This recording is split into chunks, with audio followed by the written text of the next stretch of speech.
Sa latest episode ng It's Showtime ay pumasok na si Kim Chiu. Hindi naman agad pinalampas ng mga It's Showtime host na kumustahin ang nangyari kay Kim sa taong 2023.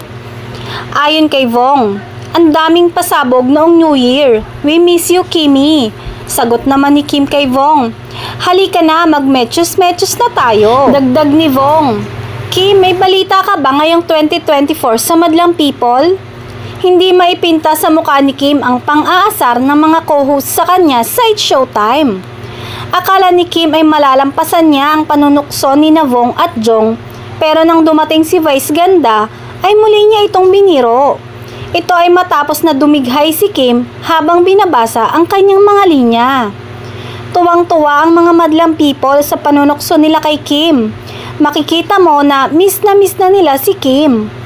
Inaasahan nila na matutuloy ang panunukso ng It's Showtime family kay Kim, lalo na at may alam silang may magandang mangyayari umano ngayong taon sa karera, maging sa buhay pag-ibig ng kapamilya actress.